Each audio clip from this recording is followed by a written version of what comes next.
Rama bëri atë lëvizjen e radhës tash për të mulu gjithë pisligjet e tjera, për të mulu edhe këtë skandalin më të madh që bëri botror me Trumpin, edhe shkon theth tash bo veprimet e tjera. Edhe njerëzit do merren me thethin, do merren me këtë, do merren, ja harruan atë. Sa harrojnë tu Shqipëri, harrojnë shumë shpejt. Se sa plas njoni fillo tjetër. Skandal më skandale, ta shty me skandale. Ka që thjesht. Opozita gjumë. Se s'ka opozitu. Tash opozita është nga qëndër ke e majta. Ekstreme. Kaq është opozita. Djatha konservatore nuk ekziston në Shqipëri. Këta e gjynë me pusht. Çdo njeri që dali do e gjynë me pushta. Nuk do ta lejnë. Do t'i myllin gjithë hapësirat. Ati s'ke një të djathë. E i thot partia djathë. Ati s'ka një djathë, ata thon partia djathë. Si që ka partia djathë kur nuk ka një element djathë mrena? Si që ka partia djathë kur nuk ka fraksione mrena? Që është kjo? Vazhdojnë akoma. Gjithsesi unë prap edhe nga ekrani juaj bëj thirrje Berishës. Kandido për kryetar bashkie. Ose dil dhe jep arsyet dhe një alternativë tjetër fituese për Bashkinë e Tiranës. Të takon, të dalësh dhe të japësh sjarim.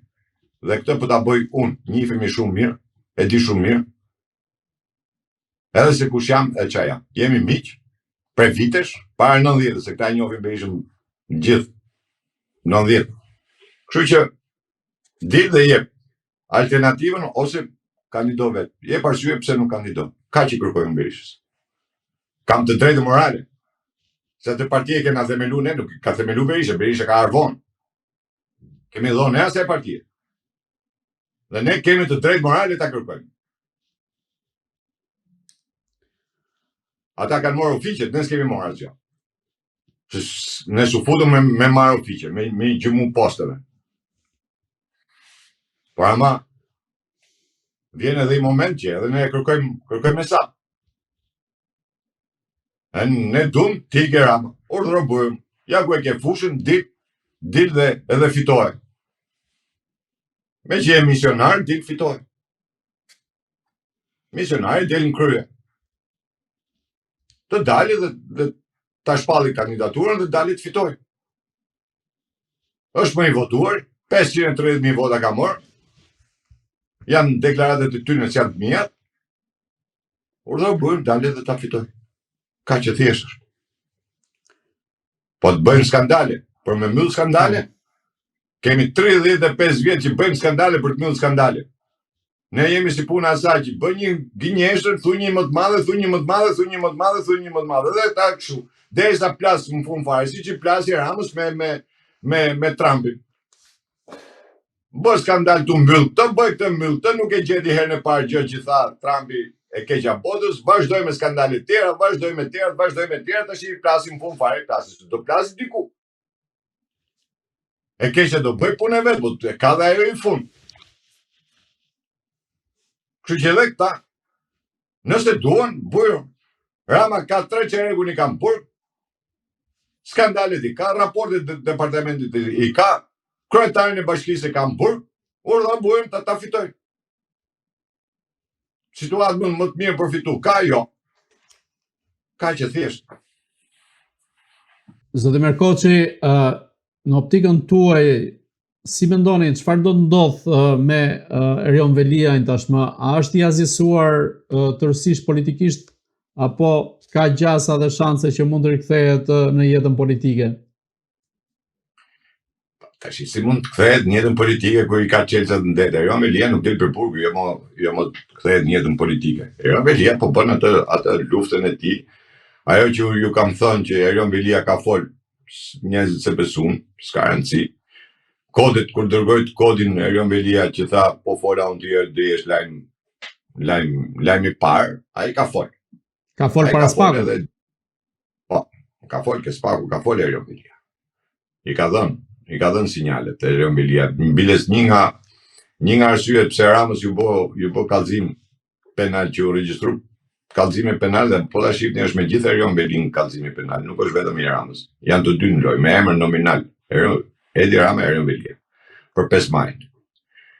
Për prishje të tërsimin e pronave. Erion Velia ka folë aty dhe ka shumë gjëra të cilat janë në SPAK. Unë thash vullneti i SPAK-ut është vetëm ky, që SPAK-u nuk po vepron për një arsye të thjeshtë, sepse janë të kapur nga politika, jo vetëm nga Rama, nga gjithë politika.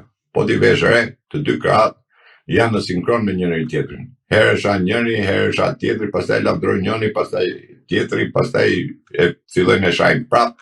Pra presionet që bëhen duke i nominuar prokurorët, duke u nxjerr emra, duke u nxjerr familjarët, e më the tash jemi vend i vogël, kështu që normal që këto gjëra do ndodhin dhe SPAK-u është i trysnuar. Nuk di, thash vetëm një lëvizje politike dhe një lëvizje ligjore që mund bëj Amerika, do bëj ato sektanë si puna të spive, po i kpute Filispajnë të hapërdajnë që tha ne pastaj.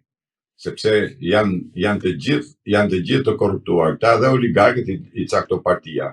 Këta edhe partnerë strategjik i cakto partia. Këta edhe ata investitorët strategjik partia, edhe letë ndërtimit i e partia. Këta gjithë me partin, këta vazhdojnë akoma partia shtet. Pra ne i themu tyne që duke qenë se vazhdojnë në partia shtet, këta ai arriti të ndërtojnë mafia. Dhe Erion Velia e di këtë. Mos kujto se si di, se është pjesë e saj. Erion Velia është pjesë e Sorosit vetë, po është lufta edhe brenda një organizate gjithmonë ka një betejë, ka një luftë edhe brenda organizatës. Mos kujtoni se organizata është kaq e thjeshtë.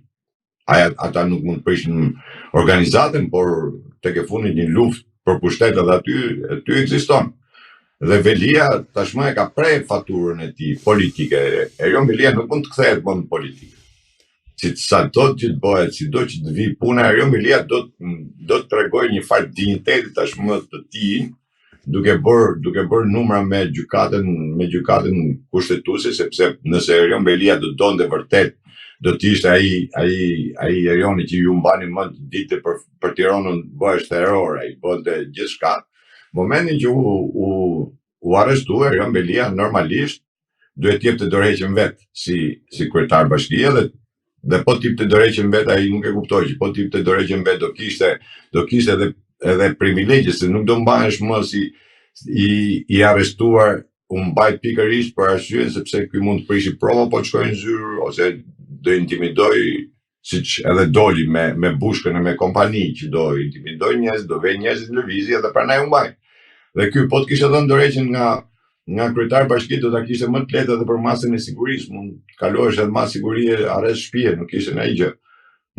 Nuk do ishte mbrojtje, ishte arrest shtëpie, se do ishte qytetar i lirë, domethënë qytetar i lirë në kuptimin e pushtetit, ëh. Pra nuk do të kishte më pushtet, do ishte thjesht i qytetar, mund ditë edhe në arrest shtëpie. Mi po kokforcia e tij, nuk ja mori mendja, mendoi se Rama do ta ndihmonte, do ta bënte. Mi po harroi që Rama shet edhe Kristalin e shet, jo mo Erionin. Ai shet gjithë, ai shet të vllanë, çdo njeri shet ai. Por pushtet ai do shefsi çdo njeri, sepse urdhri i Kapalit ky ka qenë.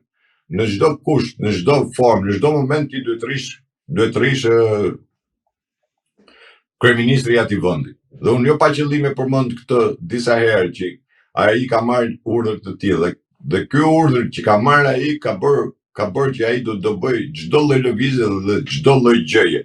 Jo pa qëllim Rama doli edhe tha që Tiranën e duhet të fituar me një vot plebiscitare.